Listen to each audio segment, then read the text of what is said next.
우리 하나님 말씀 시편 13편입니다. 구약 성경 810페이지에 있습니다. 제 성경에 13편 여기 딱 떠있네요. 우리 같이 한 목소리 천천히 읽읍시다. 시작. 여호와여 어느 때까지니까 나를 영영히 잊으시나이까? 주의 얼굴을 나에게서 언제까지 숨기시겠나이까? 내가 나의 영혼에 경영하고 종일토록 마음에 근심하기를 어느 때까지 하오며 내 원수가 나를 쳐서 자긍하기를 어느 때까지 하리이까? 여호와 내 하나님이여 나를 생각하사 응답하시고 나의 눈을 밝히소서. 두렵건대 내가 사망의 잠을 잘까 하오며 두렵건대 나의 원수가 이르기를 내가 저를 이기었다 할까 하오며 내가 요동할 때 나의 대적들이 기뻐 뛸까 하나이다. 나는 오직 주의 인자하심을 아뢰었으며 내 마음은 주의 구원을 기뻐하리이다. 내가 여호와를 찬송하리니 이는 나를 후대하심이로다. 아멘. 아멘. 같이 우리 기도합시다. 하나님 아버지, 참으로 감사합니다. 귀한 말씀을 저희들에게 또 오늘 주셨습니다. 주님, 이 말씀을 인하여 저희들이 다시 한번 또 은혜를 받고 또 소망을 가지고 또 저희들이 더 주님을 바라볼 수 있도록 주님 허락하여 주시옵소서. 주님, 이 시간에 오직 성령의 충만함으로 이 시간에 덧입혀 주시고 주님, 성령의 운행함 가운데에서 말씀을 전하는 자나 말씀을 받는 자가 그리스도 안에서 성령 안에서 하나가 되게 해주시고 그리고 주님을 감사함으로 기쁨으로 사랑함으로 또 순종함으로 주님 끝까지 갈 수 있도록 축복하여 주시옵소서. 악한 영 조금도 틈타지 못하도록 이 시간에 천군 천사로 보호해주시고 오직 성령의 강한 기름 부음만이 나타나게 허락하여 주시고 주님 홀로 영광을 받아 주시옵소서. 우리 구주 예수 그리스도의 이름으로 간절히 기도합니다. 아멘. 아멘. 오늘 말씀 시편 13편에서 여호와여 어느 때까지니까 하는 그런 제목으로 말씀을 드리겠습니다. 여호와여 어느 때까지니까 이 말씀은 그 참된 여호와의 진리, 참된 여호와의 승리, 참된 여호와의 마지막 때 하나님의 그 기뻐하시는 뜻을 이루시는 그때가 언제냐라고 이 시편 기자 다윗이 이제 이야기를 하죠. 이 다윗이 아마 이 시편을 13편을 썼을 때에는 아마 그 사울 왕에게 몹시 쫓기는 그리고 힘들어하는 아마 그런 때였던 것 같아요. 그래서 참 고난 중에 언제나 이러한 그 고난이 나에게서 뭐 떠나가겠습니까? 라고 하나님 앞에 이제 참 간곡히 부탁하며 기도하는 그러한 내용입니다. 제가 이 말씀을 준비하면서 생각나는 것이 있어서 여러분과 함께 같이 나누겠습니다.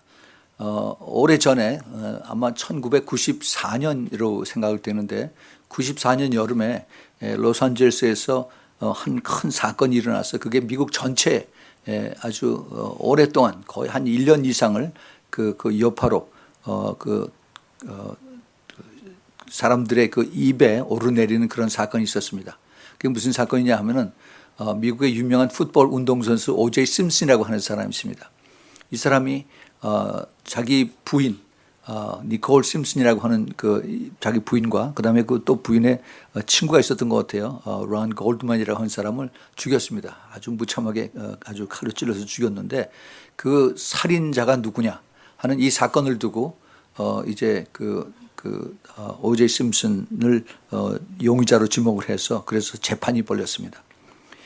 그 재판이 그 오제이 심슨이 제가 1970년에 미국 왔을 때 그때 이미 벌써 유명해졌어요. US의 유명한 풋볼 선수로 이 사람이 볼을 잡으면 끝까지 이제 달려가서 그 터치다운을 하는 아주 유명한 그 흑인 풋볼 선수였었습니다. 그런데 너무너무 유명해져서 풋볼을 잘하고 그러니까 영화 배우에도 나오고 또 그리고 여러 그 엔터테인먼트한 그런 사회에 들어와서 돈을 많이 벌었어요. 그래서 집을 베벌리 힐에 살고 브렌트우드 거기에 집을 살고 그리고 부인도 백인을 얻어서 아주 잘 살고 있었어요. 그런데 어떻게 이렇게 부부지간에 금이 가서 싸움을 해가지고 그다음에 죽이고 그다음에 또 부인의 아마 보이프렌드가 생겼는지 그것도 같이 죽였습니다. 그 사건을 두고서 많은 사람들이 그 용의자로 자기 남편의 오제이 심슨을 지목을 했어요. 근데 오제이 심슨이 돈이 많으니까 아주 그 유명한 유대인 변호사를 샀습니다. 로버트 샤피로라고 하는 유대인 변호사를 사서 자기를 변호하게 했는데 나중에 안 됐어서 그 다음에 변호사를 바꿨어요. 조니 카크런이라고 하는 흑인 변호사를 사서 자기를 보였습니다.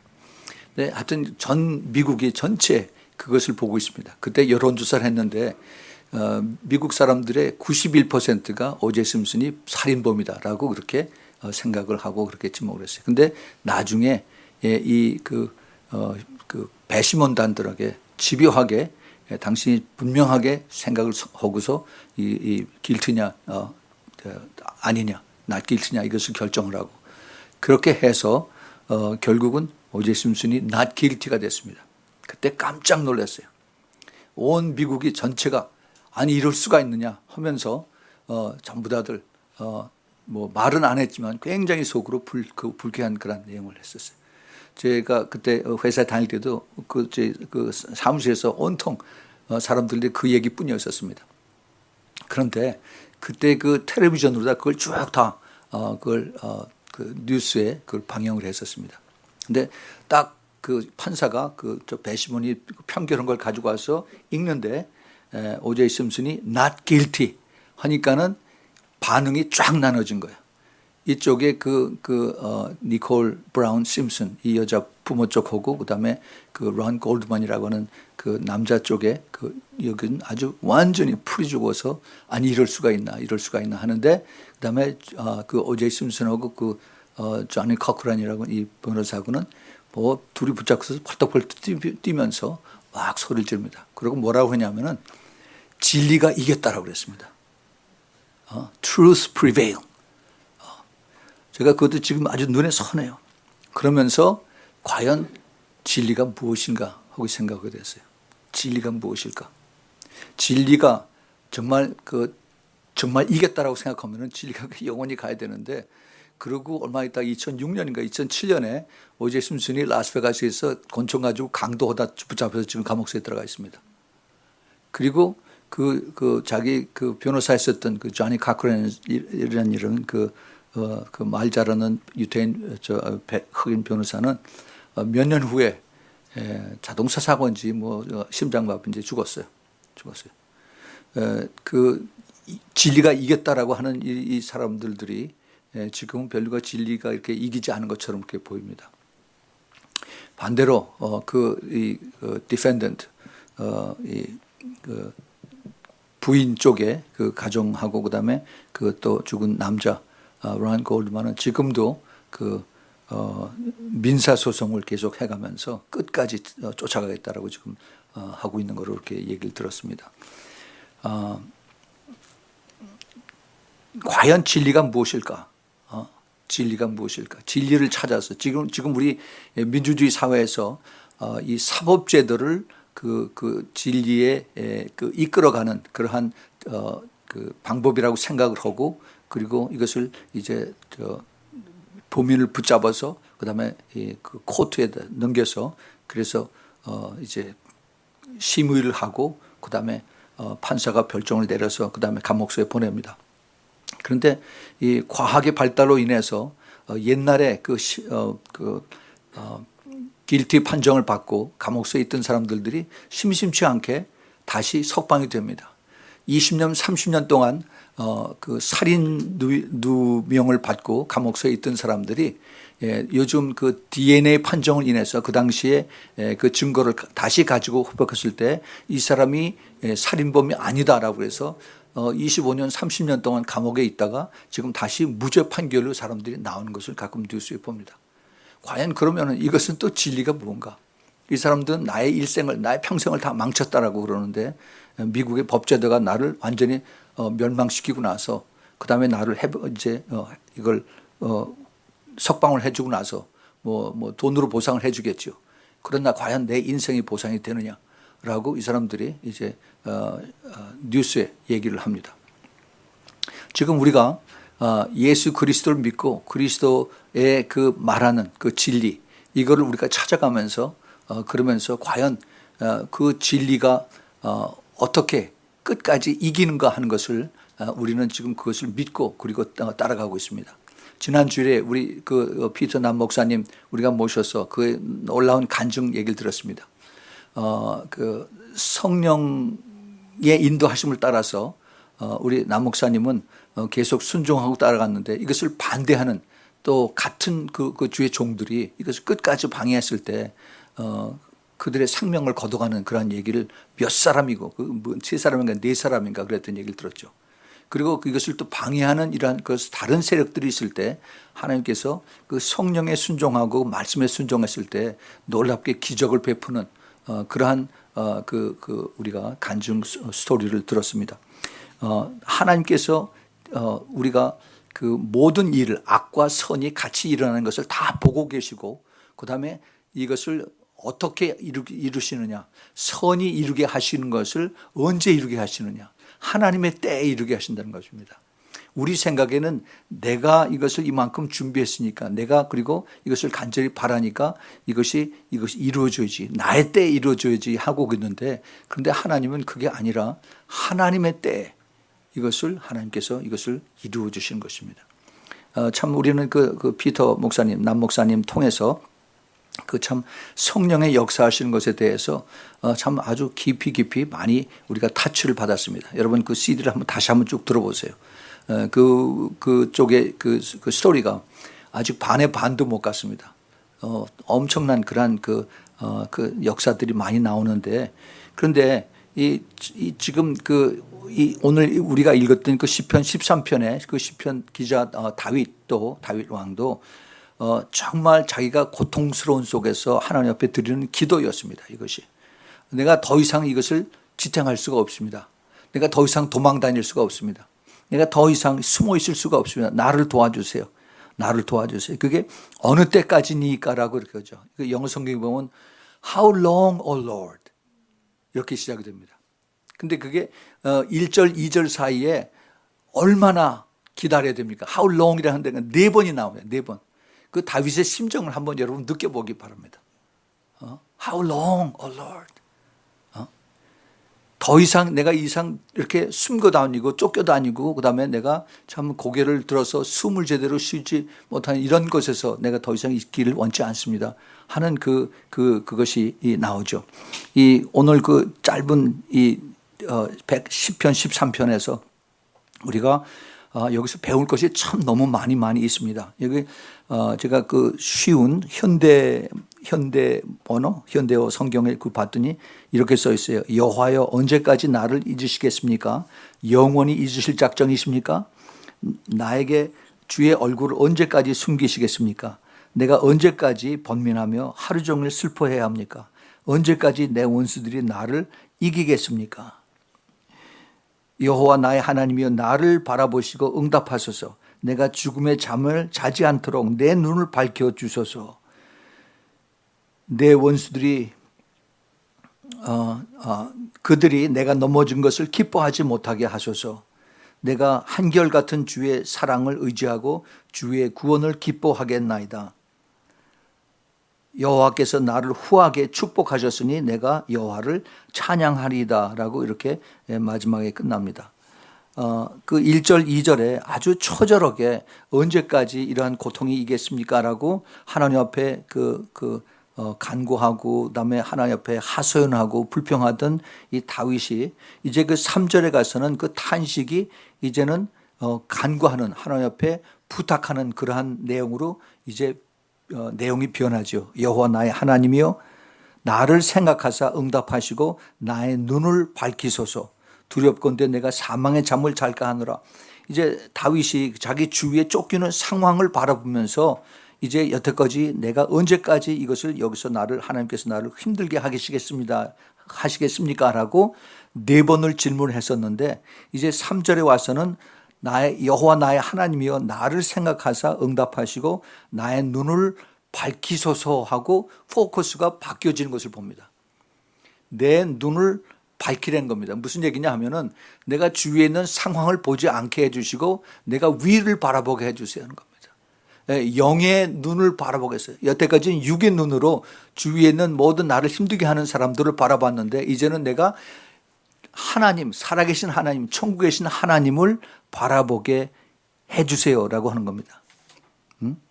그래서 내가 두려운 것은 사망의 잠을 잘까 하노라. 내가 영적으로 죽을까 하노라 하는 겁니다.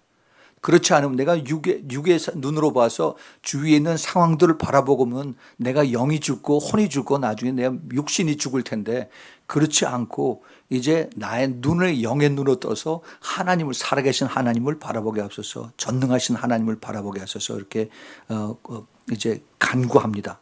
탄식이 아니라 간구해요. 그다음에 그 4절에서 보면은 내 원수들이 너를 이겼다 하고 말하지 못하게 하소서라고 이제 전능하신 하나님을 의지하면서 이제 하나님의 그 능력을 이제 의지하는, 그 간구하는 것을 볼 수가 있습니다. 이제 클라이막스는 5절 6절이에요. 5절 6절. 나는 오직 주의 인자하심을 의뢰하였사오니 내 마음은 주의 구원을 기뻐하리다. 드디어 이 다윗이 제대로 본 것이었습니다. 이제 내 영의 눈을 열어주셔서 하고 그 다음에 제대로 포커스를 맞춰서 주의 인자하심을 바라본 겁니다. 이 인자하심이 그 히브리 말로 그 하세드라고 하는 그 단어인데, 하나님의 그 사랑에 대한 언약입니다. 인자하심과 자비하심과 긍휼하심과 그 다음에 하나님이 영원히 변치 않는 그 말씀을 꼭 붙드는 겁니다. 그러면서 이제 하나님 나에게 약속하지 않았습니까? 하나님 나를 구하옵소서. 그리고 이제 내가 주의 구원을 기뻐하리다 하는 겁니다. 엄청난 더 큰 그 하나님의 구원의 계획을 바라보는 겁니다. 그래서 이제 내가 주의 구원을 기뻐하겠습니다. 그랬더니 이제 그의 영혼이 그 고통과 탄식과 그 다음에 나를 살려주세요, 언제까지입니까? 라고 하던 것이 이제는 내가 여호와를 찬송하겠다 합니다. I will sing and praise. 왜냐하면 주님께서 나를 후대하였습니다. Greatly blessing 해주셨다. 나를 하나님께서 크게 축복을 해주셨기 때문에 내가 더 이상 내 대적을 바라보지 아니하고 영원하시고 전능하시고 그리고 나에게 항상 가까이 역사하시는 우리 하나님을 내가 바라보겠습니다 라고 하나님을 찬양합니다. 얼마나 놀라운 그러한 그 축복의 그 변화되는 과정을 여기에 썼습니까? 단 6절 속에서 1절, 2절은 완전히 지옥 바닥에서 살려주세요, 내가 여기서 못 살겠습니다 하는데, 5절, 6절은 완전히 변화가 돼서 이제 하나님의 전능하심과 하나님의 헤세드, 그 사랑과 그 다음에 그 은혜와 그 다음에 자비하심과 긍휼하심, 이것을 캐치하고 난 다음에 그 다음에 나의 구원을 내가 기뻐한다라고 했어요. 우리 여러분 이것에서 여러분의 그 이제 가는 방향을 완전히 확 회복하시길 바랍니다. 이것은 우리가 누구든지 우리가 여기에 이것을 큰 키를 받을 수가 있어요. 그 키를. 여러분 주위의 상황에 많은 어려움들이 있습니다. 제가 이것을 그 여호와의 어느 때까지니까 하는 이 말씀을, 이 제목을 보면서 생각나는 사람들이 너무너무 많이 있었어요. 미국 내에서 저 동부에서 너무 힘들어하고 언제까지 내가 이런 신앙생활 해야 됩니까? 예수님 날 왜 이렇게 힘든 게 합니까? 또 한국에서 외롭게 신앙생활하는 사람들, 또 그 파키스탄에서 모슬림 그 가운데에서 그 교회를 하는 그 사라 마시 목사, 또 아프리카에 있는 그 목사님들, 이런 고통당하는 이러한 목사님들이 힘들고 어려우면서도 그러면서도 계속 주위에 있는 자기의 환경 속에서도, 어려운 환경 속에서도 계속 붙들고 주님 붙들고 그리고 다시 오실 주님을 바라보면서 그러고 앞으로 나갑니다. 성경에 보면은 그 하나님의 지혜를 받은 그 솔로몬 왕이 전도서 3장에서 그 때에 대해서 얘기를 했죠. 타임. 천하의 범사에 기한이 있고 모든 목적이 이룰 때가 있나니 날 때가 있고 죽을 때가 있고 또 심을 때가 있고 심은 것을 뽑을 때가 있고 울 때가 있고 웃을 때가 있고 슬퍼할 때가 있고 춤출 때가 있고 사랑할 때가 있고 미워할 때가 있고 전쟁할 때가 있고 평화할 때가 있고, 아주 참 시를 쓴 것처럼 아주 멋있게 써놨습니다. 그러나 이 때라고 하는 것이 어떨 때는 너무나 고통스러운 이 과정을 거치는 것이고 어떤 때는 정말 기뻐서 참 춤을 추는 그러한 때가 있는 것을 여기서 담담하게 적어놨습니다. 때, 타임, 이것을 이제 역시 다윗이 어느 때까지니까 이것이 회복되고 즐겁고 감사하고 그리고 내가 평안이 있을 때가 언제니까 라고 이렇게 시작을 했죠. 제가 이것을 보면서 성경에서 그 하나님의 때라고 하는 하나님께서 어떻게 때를 변화하시는가 하는 것에 대해서 한번 몇 군데를 찾아봤어요. 그 찾아봤는데 하나님의 분명히 먼저 약속의 말씀을 하십니다. 그 약속의 말씀을 하신 다음에 그 다음에 이제 그 말씀을 이루시기 위해서 그 때가 변하는 것을 봅니다. 제일 먼저 하나님 하신 말씀이 그 약속의 말씀이 우리가 잘 아는 창세기 3장 15절의 말씀입니다. 인간이 죄를 짓고 난 다음에 하나님께서 그 죄에 대한 보상을 어떻게 하시겠다 하는 것을 이제 그 사탄에 대해서 또 여인에 대해서 하는 것을 볼 수가 있어요. 내가 너로 여자와 원수가 되게 하고 너의 후손도 여자의 후손과 원수가 되게 하는, 이게 지금 뱀에게 사탄에게 하는 하나님 말씀입니다. 여자의 후손은 내 머리를 상하게 할 것이요 너는 그의 발꿈치를 상하게 할 것이니라. 이게 하나님께서 우리 인간의 후손들에 대한 이제 예언의 말씀이고 앞으로 여인의 후손으로서 메시아 예수 그리스도가 태어날 것을 주님께서 처음 하나님께서 하신 그 예언의 말씀이죠. 근데 이 말씀이 어느 때에 이루어졌습니까? 예수님께서 이 세상에 처음으로 나타나셔 오셨을 때, 초림 때 이 말씀이 이루어졌나요? 다 이루어지지 않았죠. 예수님이 이제 나중에 다시 오셔서, 그래서 이제 우리가 요한계시록을 쭉 공부했습니다만은 요한계시록 이제 19장서부터 20장, 21장, 22장에 끝까지 이제 사탄 마귀를 예수님께서 완전히 제거하시고 나서 그 다음에 이제 그 새 예루살렘이 내려온 것을 우리가 봅니다. 이 말씀이 주님께서 첫 번 오셨을 때에는 죽으셨을 때 그때 이기셨습니다. 그러나 완전히 이 세상에서 사탄이 사라지지는 않았어요. 자기의 운명이 결정되고 자기가 이제는 지옥 불바다 못 속으로 들어가는 그 운명이 확실히 결정이 되고, 그러고 나서 자기의 때를 알고 나서 더 발악을 하는 이 사탄이 우리에게 지금 공격을 하고 있습니다. 그런데 이제 이것을 우리가 보면서 이건 첫 번째 하나님께서 그 때에 대해서 얘기한 것을 우리에게 가르쳐 주십니다. 그 다음에 하나님께서 인간들이 좀 정신을 차릴 줄 알았더니 그렇지 않았어요. 오히려 더 이제 죄를 많이 짓고 그 다음에 인간들이 사나워져서, 그래서 하나님께서 이들을 다 쓸어버리시겠다고 그랬죠. 그것이 홍수 사건이죠. 그래서 인간들을 심판하셔야 될 그때에 그 창세기 6장과 7장 사이에 그 내용이 나옵니다. 거기 6장 5절에 보면은 여호와께서 사람들의 죄악이 세상의 관영함과 그 마음의 생각의 모든 계획이 항상 악함뿐임을 보시고 땅 위에 사람 지으셨음을 한탄하사 그 마음에 근심하시고 가라사대 나의 창조한 사람을 내가 지면에서 쓸어버리되 사람으로부터 육축과 기는 것과 공중의 새까지 그리하리니 이는 내가 그것을 지었음을 한탄함이라 하시니라 하세요. 그래서 하나님께서 그 다음에 이제 그러나 노아는 여호와에게 은혜를 입었더라 하는 내용이 나오죠. 그래서 노아에게 이제 프로젝트를 하나 주십니다.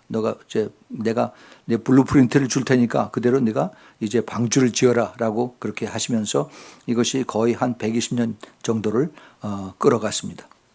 그동안 하나님께서는 그 악한 인간들에게 회개할 수 있는 기회를 주었습니다.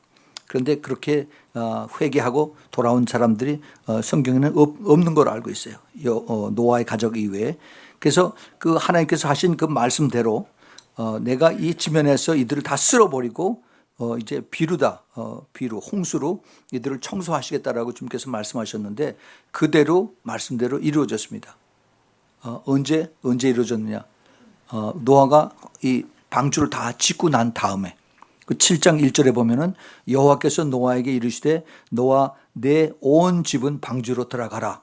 내가 이 세대에 내 앞에서 의로움을 내가 보았음이라. 그리고 4절에 보면은 지금부터 7일이면 내가 40주야를 땅에서 비를 내려 나의 지은 모든 생물을 지면에서 쓸어버리리라. 그렇게 했어요. 노아가 여호와께서 자기에게 명하신 대로 다 준행하였더라 그랬습니다. 자, 여기서 하나님께서는 약속하신 대로 이제 방주가 다 지어지니까, 그 구원의 방주가 지어지니까 이제 하나님께서 비를 내리시는데, 그런데 바로 그 다음날 내리지 않고 7일 동안에 이제 그 마지막 기회를 주셨습니다. 7일 동안. 7일 후에 이제 드디어 하늘문을 여시고 하늘에 비를 내리셔서, 그래서 40주야를 비가 땅에 쏟아졌더라 그럽니다. 40주야. 40일 밤과 낮을 계속 비가 오는 겁니다. 뭐 비가 오면은 어떻게 온 세상이 다 물에 잠길까 그러죠. 비는 무섭습니다. 여기 로스앤젤레스 비가 안 와서 하수 시스템이 별로 잘 안 되어 있는데, 여기 비가 계속해서 5시간 내지 8시간만 되면 여기가 물이 꽉 다 잠깁니다. 그 비가 계속 오기 시작을 하면요, 이게 너무 무섭게 물이 잠겨요. 보통 때는 우리가 물에 대한 무서움을 우리가 뭐 알지 못합니다. 그러나 그 해면 이보다 그 해저의 수면보다도 비가 많이 와서 이것을 내려가지 못하면은, 그 다음에는 이게 갑자기 불어나기 시작을 해요.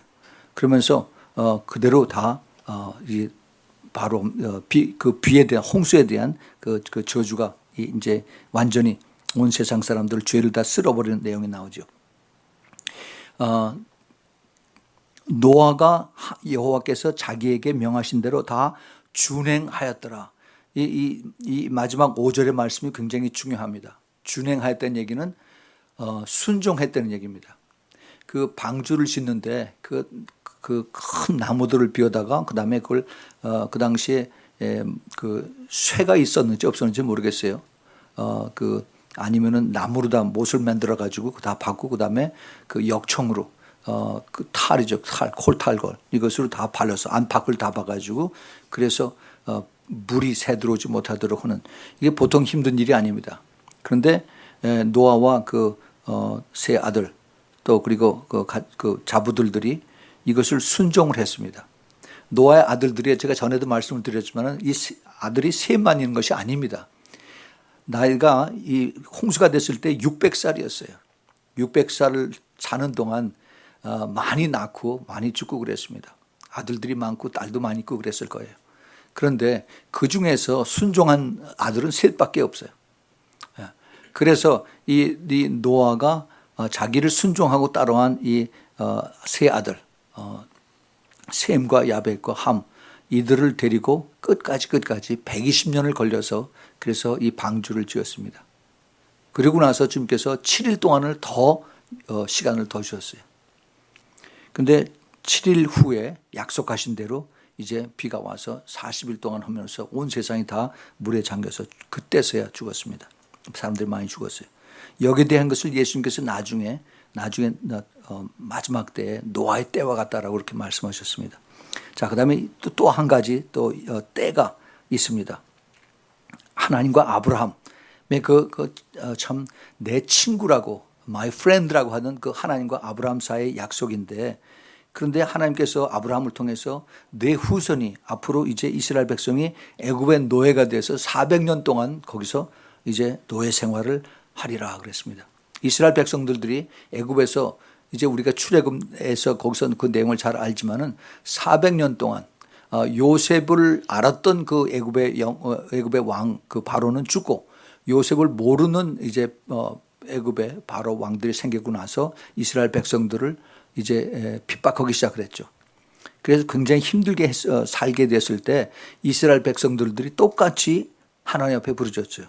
어느 때까지니까 우리를 살려주시오, 우리를 구원해 주시오.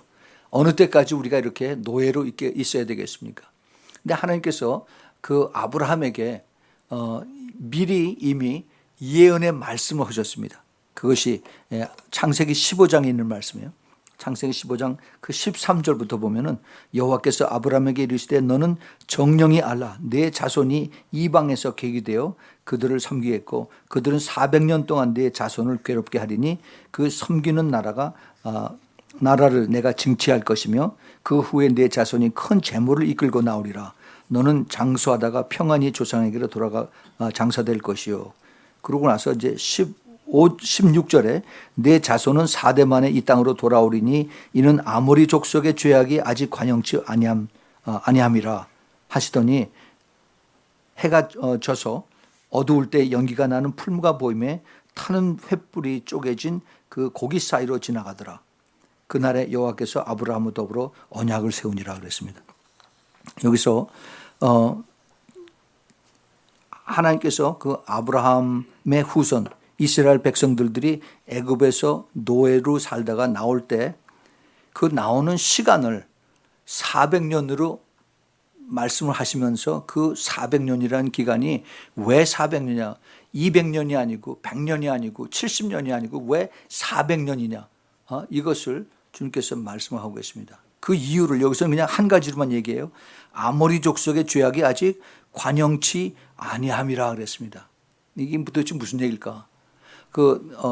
가나안 땅에 아브라함의 그 후에 이삭과 야곱의 그 후손들이 가나안 땅에 살 때 그때 그 가나안 땅에서 가장 세력이 크고 그다음에 많은 죄악을 저질렀던 족속들이 바로 그 아모리 족속이라고 했습니다. 근데 이 아모리 족속이 그 당시에 죄를 많이 저질렀는데 근데 죄가 아직 그렇게 크진 않다 하는 그런 말씀을 하나님께서 여기서 하십니다. 그래서 그들이 죄가 더 빌드업 될 때까지 이들이 기다려야 된다는 겁니다. 참 우리가 생각하면은 그 이해가 안 되는 것인데 왜 하나님이 그 아모리 족속이 죄를 덜 지었을 때 빨리 그들을 회개하게 해주시고 그리고 이스라엘 백성들을 빨리 돌아오게 하실 것이지 왜 400년 동안이나 그들을 죄를 키우게 하셨을까? 뭐 자세한 것은 모르겠어요. 아마 하나님께서 이들 아모리 족속들 또 다른 무슨 그 가나안의 히위 족속이나 다른 그 족속들 7 족속들이 회개하고 돌아오기를 아마 하나님께서 기다리셨겠죠. 근데 결국은 그들이 회개하지 않았습니다. 그래서 하나님께서 그 여호수아를 통해서 이제 그들을 하나하나 이제 정복하고 이제 그들을 쳐서 물리치는 그러한 내용을 봅니다.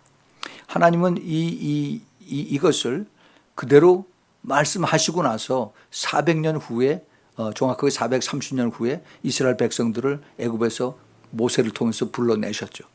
그리고 이제 그 광야에서 40년 동안을 매물 돌다가 그러다가 이제 가나안 땅으로 드디어 들어오게 하셨습니다. 우리는 하나님의 그 계획, 하나님의 뜻을, 하나님의 때를 우리는 잘 알지 못합니다. 우리가 하나님의 아내예요.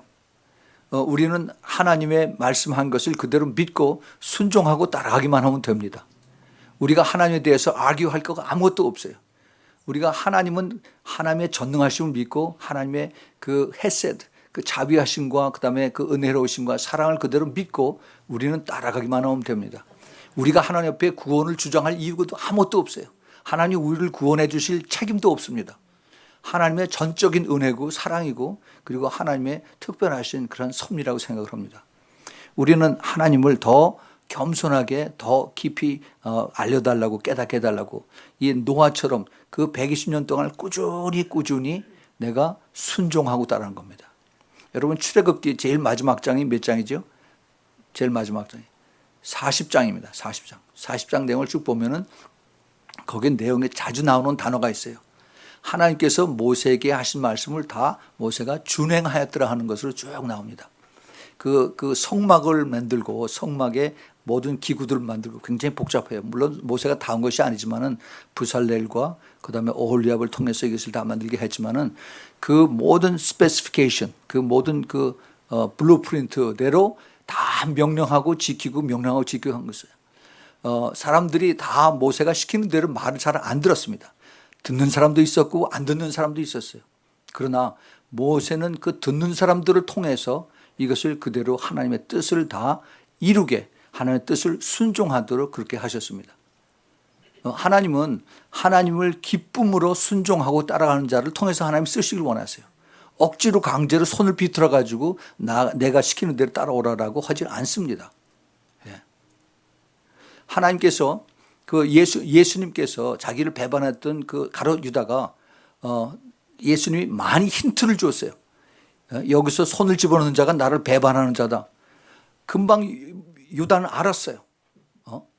그리고 유다는 거기서 빨리 회개하고 아이고 내가 잘못했습니다. 예수님 용서해 주세요. 내 마음을 아시는 주님인데 내가 어떻게 범죄할 수 있겠습니까?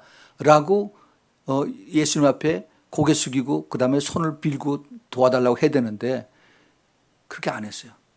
그리고 또 예수님은 그를 붙들어서 네가 어떻게 그럴 수가 있냐. 나를 같이 3년을 다니고 있어 네가 나를 배반할 수가 있냐. 어서 와라 어서 와라 하고서 그를 붙잡고 그다음에 그걸 간절히 이렇게 빌고 참으라고 한 그런 말씀도 안 하셨어요. 어떻게 사랑이 많으신 예수님이 그럴 수가 있습니까? 안 그래요? 우리가 하나님의 이 속성을 우리가 잘 알아야 됩니다. 우리가 하나님하고 따라가지만은 하나님이 우리를 끝까지 책임져야 된다는 이런 보장이 없어요. 그러니까 한 번 구원은 영원 구원이 아니다는 것을 우리가 다시 깨닫는 겁니다. 우리 정말 깨끗하게 정결하게 끝까지 말씀으로 거룩하게 살라고 했으면 우리가 그렇게 순종하고 따라갈 것이지 내가 적당히 타협해서 내가 내 삶은 엉망이면서 하나님의 약속만 자꾸 이걸 주장하면서 하나님 어떻게 그럴 수가 있어? 그러고서 우리가 하나님을 그리고 요구할 수가 없다는 겁니다. 하나님은 항상 인격의 하나님이에요. 우리를 존중하고 그다음에 우리를 인격적으로 대해 주시기 원하십니다. 우리가 주님의 말씀대로 노아처럼 모세처럼 여호와의 말씀대로 준행하였더라. 여호와의 말씀대로 순종하였더라. 하는 그 사람들을 통해서 하나님의 뜻이 하나님의 때가 하나님의 그 진리가 이루어지는 것을 하나님 기뻐하시는 것입니다. 여러분 잘 깨달으세요. 우리는 많은 것이 내 방법, 내 생각, 내 뜻대로 살면서 그다음에 하나님의 약속의 말씀을 그대로 또 이제 요구하고 있습니다. 하나님이 그런 우리에게 그것을 이루어져야 될 그런 그 책임을 하나님 가지고 계시지 않으세요. 우리를 자비로 보고 계시고 은혜로 보고 계시지만은 마지막 때에 끝까지 참으시다가 그 다음에 때가 되면은 하나님 그 다음에는 심판하세요. 심판. 우리 하나님을 제대로 똑바로 알아야 됩니다. 그렇다고 해서 하나님은 항상 그 법관, 그 법복을 입고서 그 다음에 항상 그 저지로서 하나님을 바라보는 그렇게만 바라볼 수 없어요. 우리 양쪽을 다 봐야 돼. 하나님. 은혜로우신 하나님, 사랑의 하나님, 자비로우신 하나님이지만은 공의로우신 하나님, 그리고 하나님께서는 죄와 같이 있을 수 없는 그런 하나님. 그래서 우리가 하나님 옆에 더 깨끗하고 회개하고 정결하고 그다음에 하나님을 사랑하고 순종하고 따라가면 하나님 우리를 그만큼 또 사랑해 주시고 하나님 우리를 더 이끌어 주시고 더 높여 주시고 더 깊게 교제하길 원하세요. 그런데 우리가 그렇게 하지 못하고 그다음에 나는 그 순종하지 않은 채 자꾸 요구만 합니다. 하나님 어떻게 그럴 수가 있습니까? 그거는 말이 안 되죠. 그건 우리 인간 사회에서도 그것이 말이 안 되는데.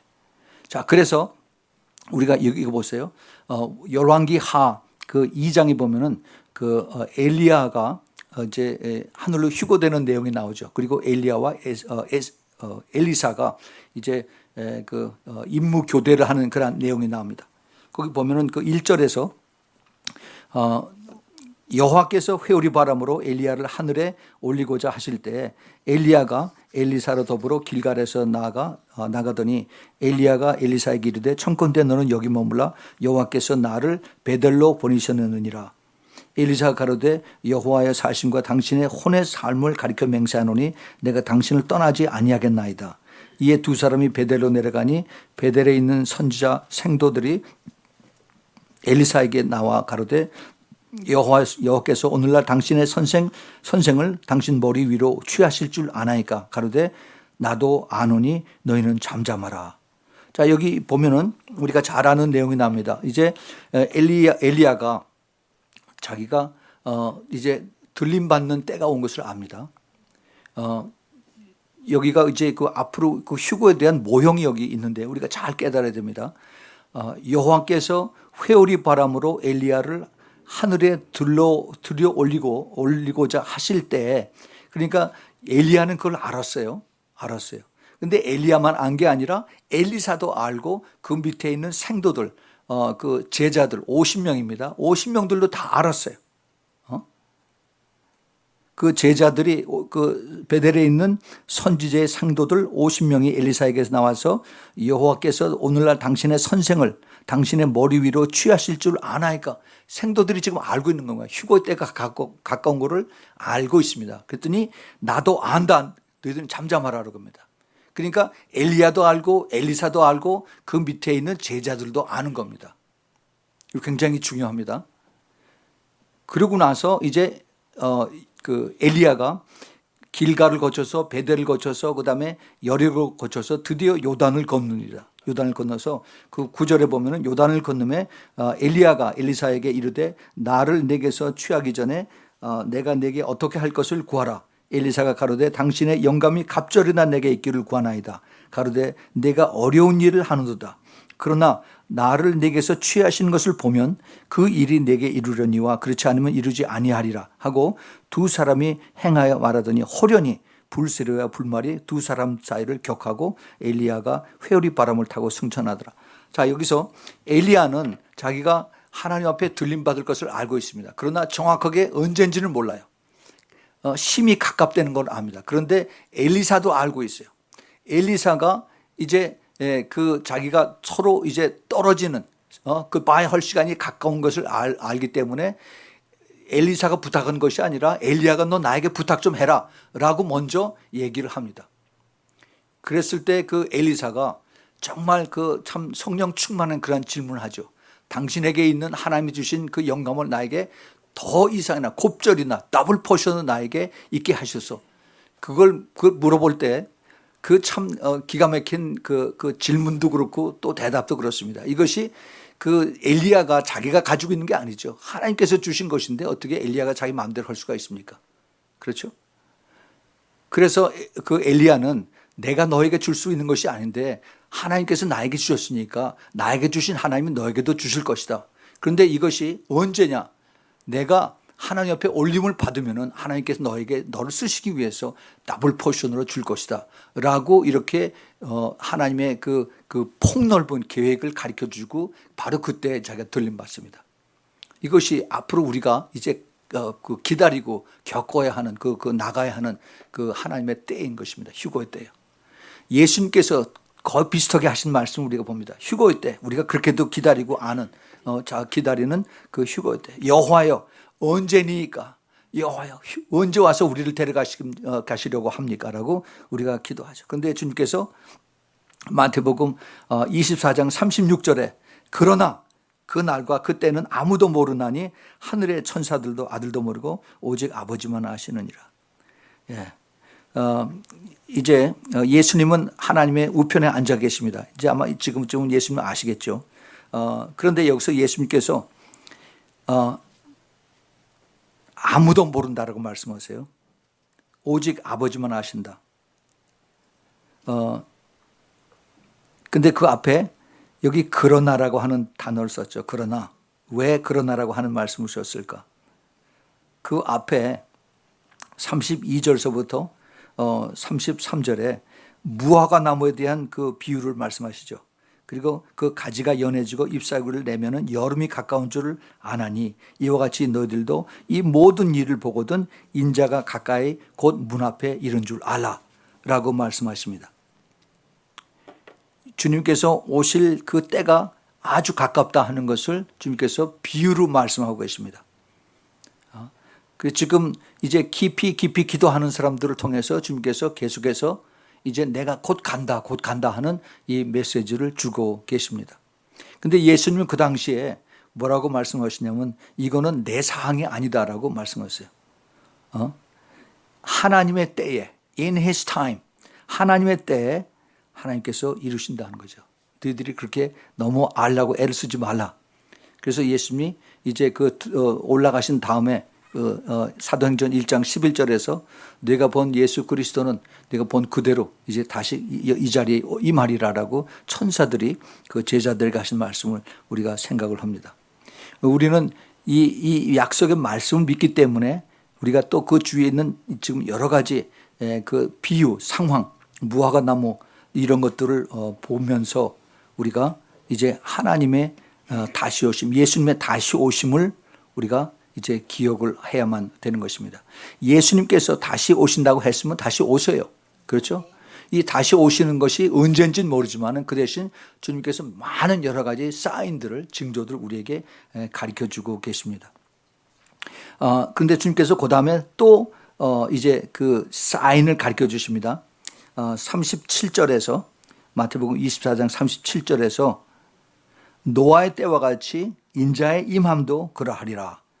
홍수 전에 노아가 방주에 들어가던 날까지 사람들이 먹고 마시고 장가들고 시집가고 있으면서 홍수가 나서 저희들을 다 멸하기까지 깨닫지 못하였으니 인자의 임함도 이와 같으니라. 아까 우리 노아 그 홍수에 대해서 얘기를 우리 같이 나눴습니다. 주님께서 다시 임하실 때, 지금 여기서 임하신다는 얘기가 주님이 이제 공중에 임하셔서 우리를 휴거로 데려가시는 것인지 아니면 주님께서 이제 마지막 때 재림하셔서 이 땅에 오시는 그것을 얘기하시는 건지 여기 확실치는 않아요. 그러나 그 문맥으로 볼 때 주님의 우리를 오셔서 휴거로 데려가는 그때를 여기서 얘기하는 것 같습니다. 왜냐하면은 이제 홍수 전에 노아가 방주에 들어가던 날까지 사람들이 먹고 마시고 장가들고 시집간다라고 그랬어요. 전혀 이제 그 멸망에 대해서, 하나님의 심판에 대해서, 하나님의 공의에 대해서 알지도 못하고 관심도 없고 그러고 이제 자기 뜻대로 매일매일 살아가는 것입니다, 사람들이. 그런데 39절에 보면은 홍수가 나서 저희를 다 멸하기까지 깨닫지 못하였다라고 했습니다. 홍수가 나면은 홍수가 어떻게 납니까? 홍수가 갑자기 홍수가 생깁니까? 아니죠. 처음에 구름이 옵니다. 사인이 있어요. 비가 와도 구름이 모여요. 그 다음에 바람이 붑니다. 구름을 모으기 위해서 바람이 붑니다. 그 다음에 천둥번개가 있어요. 이게 다 사인이에요. 그런데 그 멸망할 때까지 깨닫질 못했다 그랬습니다. 이 깨닫지 못하는 것이 지금 똑같아요. 모든 사인들을 우리는 계속 우리가 보고 있는데 어떻게 예수님의 한 몸 지체 된 그 교회들이 그 사인들을 보지 못하느냐 이거죠. 그것을 깨닫질 못하는 겁니다. 얘기해 주님 다시 오십니다 라고 이제 나팔수가 돼서, 그리고 정말 이 나이트 워치맨 그 사람들에게 찾아가서 그래서 준비하고 깨어서 회개하시고 그 다음에 주님 오신 것을 준비하고 기다리십시오 라고 얘기를 하면은, 그러면 전혀 그것에 대해서 이게 받아들여지지도 않고 그 다음에 준비하려고 하지도 않고 그리고 이상하게 봅니다. 이거 이단들이구나. 그 왜 그래요? 이게 전혀 깨닫지 못한다는 겁니다. 깨닫지 못해요. 하나님께서 그 오래전에 하나님께서 그 인간들이 악해서 하나님이 이 세상 다 쓸어버리시겠다라고 말씀을 하시고 그 다음에 오래 참으셨다가 또 7일 동안 또 기간을 주시고 그리고 회개하게 기다렸는데 그대로 또 회개를 못했어요. 그러고 이제 하나님께서 결국은 다 쓸어버리셨죠. 이 마지막 때도 그렇습니다. 계속 주님께서 오래 참으시면서 이제 그런 징조를 보여주세요. 사인을. 근데 우리는 이것을 깨닫는 사람들은 다 우리가 압니다. 언제 오세요? 우리는 자꾸 하나님 앞에 그걸 기다리고 있습니다. 그것은 하나님의 손에 달렸어요. 우리는 알지 못합니다. 그러나 우리가 확실하게 한 가지 아는 것은 때가 가깝다는 겁니다. 아멘. 예, 때가 가까워요. 이 때가 가까웠을 때 이런 모든 그러한 징조들이, 사인들이 우리 가까이서 너무 이게 구체적으로 이루어지는 겁니다. 한두 가지가 아니에요. 자, 이게 마지막 하나만 더 찾아보겠습니다.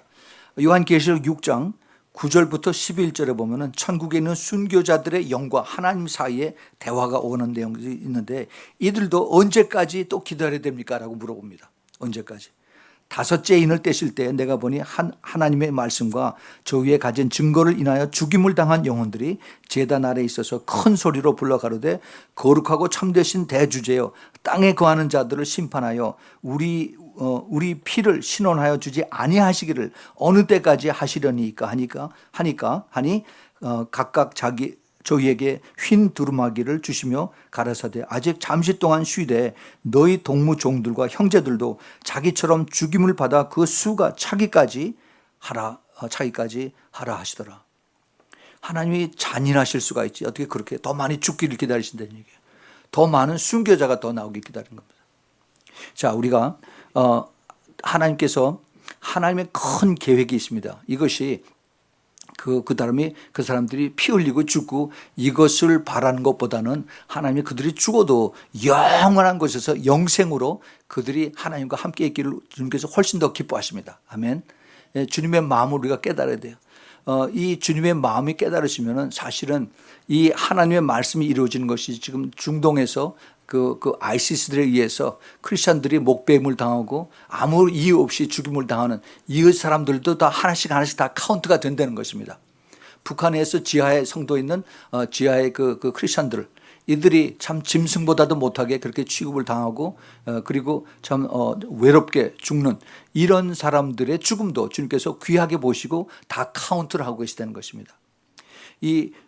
하나님께서 이제 이들을 통해서 때가 되면은 하나님께서 이제 내가 커튼을 오르겠다는 겁니다. 마지막 커튼 뒤에 모든 그 소도구들 준비가 다 돼 있어요. 무대 장치가 다 끝났습니다. 이제 주님께서 이것을 올리시기만 하면 돼요. 로마서 11장 25절에 보면은 사도 바울이 그 유대인들을 구원하는 언제 유대인들을 구원하시겠습니까 했을 때 그 성령께서 이제 사도 바울을 통해서 이방인의 충만한 수가 이제 들어오기까지 그때까지 유대인들의 그 마음이 완악해졌어. 그래서 예수 그리스도를 알지 못하고 복음을 받아들이지 못한다고 했어요. 그런데 이제는 그들이 받아들이고 있습니다. 이제는 많은 숫자들의 유대인들이 예수 그리스도를 알고 메시아닉 주라고 그래서 이제 예수 그리스도를 믿는 유대인들로 돌아오고 있는 것을 우리가 잘 압니다. 하루아침에 절대 안 그래요. 하나님께서 계속 grace period 그 시간을 주어서 그 계속 더 늦기 전에 회개하고 돌아오도록 주님께서 그 시간을 주님께서 우리에게 주십니다. 하나님은 우리 한 사람 한 사람이 우리 자신은 너무 힘들고 어려워서 언제까지 우리를 여기다 두겠습니까? 언제까지 진리가 여기서 짓밟히게 내버려 두겠습니까? 라고 하나님 앞에 기도하죠. 그러나 우리 하나님은 조금만 더 참으라.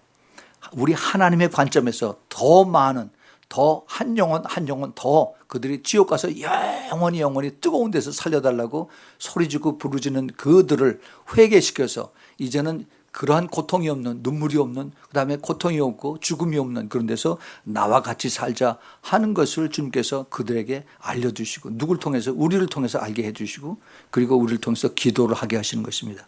우리 주님께서 이것을 우리에게 가르쳐 주시는 것이에요. 우리는 하나님 앞에 언제 오시니까 이 고통이 언제 이것이 끝나게 했습니까? 하고 언제 그리고 하나님의 때를 우리가 자꾸 하나님 앞에 강조를 하죠. 지금 현재 사실 죄악은 이루 말할 수가 없습니다. 점점 더 죄악이 뭐라고 하죠? exponential increase. 그냥 1년에 몇 퍼센트 인크리스 하는 것이 아니라 이 죄악들이 이게 더블로 그다음에 세곱절로 뭐 이렇게 막 그냥 지금 악하게 지금 그 죄악들이 퍼져나가고 있습니다. 동성연애자들, 우상숭배자들, 또 살인자들, 이것이 전부 다들 소돔과 고모라 때에 그들이 악하다는 것이 지금 이 세대에 똑같이 가고 있는 것을 봅니다. 어디 그뿐이겠습니까? 교회도 마찬가지예요. 교회도 타락을 합니다. 교회도. 극심한 영적 타락과 혼란과 그다음에 그 분별하지 못하는 상태에서 계속 교회 안에 거짓의 영이 돌아다니고 있습니다. 거짓의 영. 그래서 하나님께서 그 베드로 사도를 통해서 베드로전서 4장 17절에 제일 먼저 하나님의 심판이 하나님의 하나님의 교회에서 있겠다라고 그렇게 말씀하셨습니다. 근데 이미 심판이 임했습니다.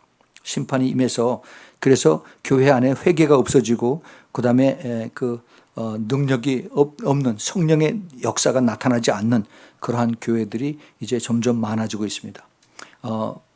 복음, 말로만 복음과 진리를 외치지만은 그러나 교회 안에는 어둠이 가득하고 그 다음에 말로만 우리가 소금이 되어야 된다고 하지만 안에 썩은 냄새가 풀풀 나는 것이 지금 교회 안의 모습입니다. 그래서 주님께서 이렇게 힘들고 어렵고 참 사방을 돌아봐도 그렇게 그 희망이 보이지 않는 이런 상황에서 그 속에서도 끝까지 믿음을 지키고 끝까지 그 거룩한 길, 좁은 길을 이렇게 가라고 주님께서 우리를 부르십니다. 사도 바울이 골로새서 3장 2절에서 너희들은 밑을 보지 말고 위를 바라보고 위를 생각하고 그리고 따라오라라고 주님께서 말씀하고 있습니다. 이것을 갈 수 있는 길은, 그렇게 갈 수 있는 길은 그 유일한 그 능력이 어디서 나와요? 성령에서 나옵니다. 성령께서 나와서.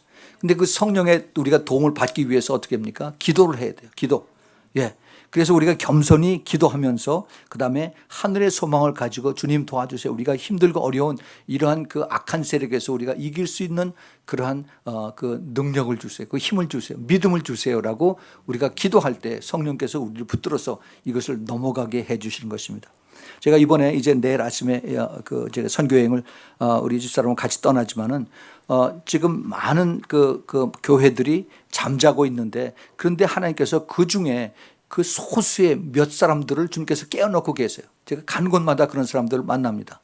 그래서 이런 사람들을 만나서 찾아가서 그래서 이 파수꾼들을 찾아내고 그다음에 그들에게 기도의 중요성을 가르쳐주고 그다음에 그들에게 마지막 때 영적 나팔수가 되기 위해서 이들을 훈련시키는 이런 그러한 목적을 가지고 이제 제가 떠납니다. 이제 멀지 않아서 진리가 이기는 때가 옵니다. 이 때가 언제입니까? 여호와의 어느 때까지니까? Oh Lord, how long? 우리는 이런 그 기도를 이제는 그만하고 이제는 그 탄식의 기도를 찬양과 감사의 기도로 바꾸시길 바랍니다. 예, 오늘 다윗 왕이 그 5절에서 내 마음은 주의 구원을 기뻐한다라고 하는 그 말씀을 우리가 기억하면서 주의 구원을 기뻐하는 것, 그보다도 훨씬 더 좋은 것이 무엇이 있습니까? 그것이 바로 더 이상 우리가 구원할 것이 없죠. 더 이상 바랄 것이 없습니다. 내 이름이 하늘나라 생명록에 기록된 것, 이것으로 나는 만족합니다 하는 그러한 고백들이 여러분들에게서 나오길 바랍니다. 이 탄식의 기도가 이제는 감사의 기도, 찬양의 기도가 나와서 그래서 이제 우리가 이러한 마지막 때의 징조를 보면서 그 다음에 끝까지 좁은 길로 갈 수 있는 그러한 확신이 있어야 돼요.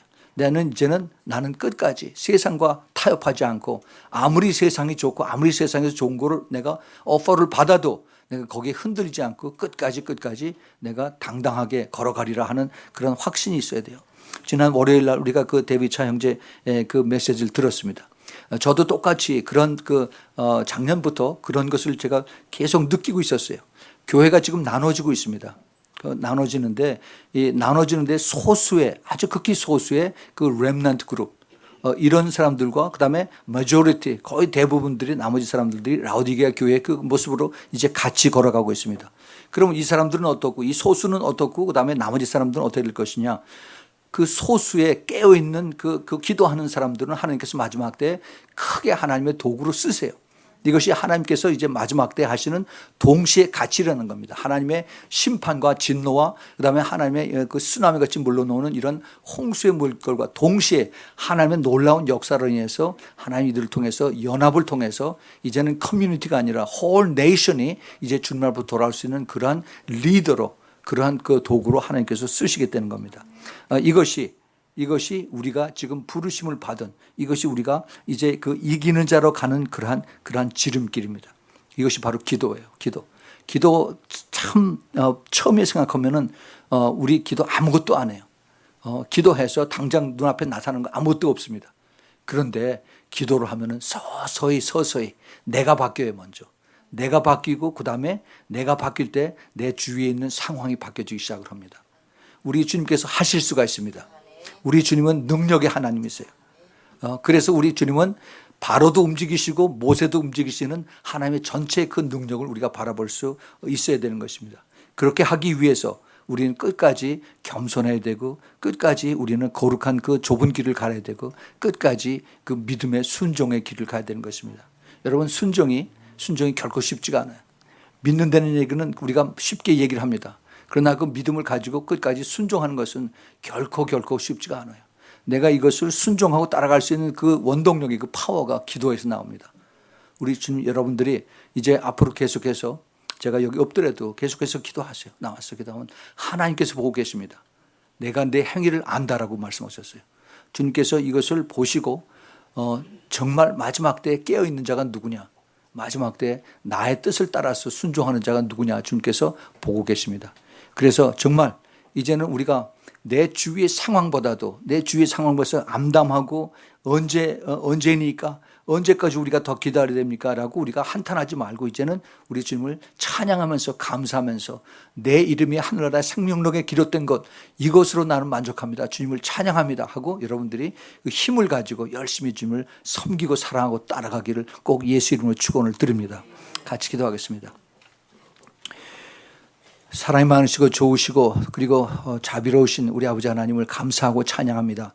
주님 마지막 때 정말 우리 눈을 들어서 빛을 보면은 참 안타깝고 답답하고 그리고 언제까지 우리가 이런 데서 살아야 됩니까? 라고 하나님 앞에 한탄할 수밖에 없는 그러한 상황입니다.